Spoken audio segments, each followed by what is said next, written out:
Hello friends, welcome to my channel అండి. Fish curry అండి. ఇది పెద్ద చేప 4 పీసెస్ అవి శుభ్రం క్లీన్ చేశాను.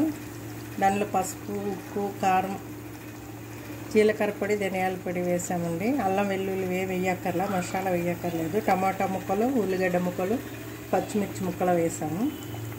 ఆయిల్ పోసి శుభ్రం కలిపి పెట్టుకున్నాను పావుగంట. తర్వాతనే సరిపడినంత చింతపండు జ్యూస్ తీసిపోసాను. పోసి ఇవన్నీ కలిపి స్టవ్ మీద పెట్టాను.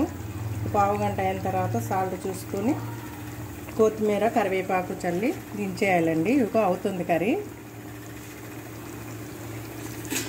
ఇదిగోండి ఇట్లా వస్తూ అనమాట. ఇవి 4 పీసెస్, పెద్ద సైజు పీసెస్. 4 పీసెస్కి 2 టమాటాలు, 2 ఉల్లిగడ్డలు, 4 పచ్చిమిరపకాయలు, సరిపడినంత కారం, సరిపడినంత పసుపు, సరిపడినంత ఉప్పు, అంతే. జీలకర్ర, ధనియాల పొడి అంతేనండి, ఇంకేం వెయ్యక్కర్లా. చాలా టేస్టీగా ఉంటుంది కర్రీ. మీరు కూడా చేసుకోండి. నా ఛానల్ సబ్స్క్రైబ్ చేయండి. Bye friends.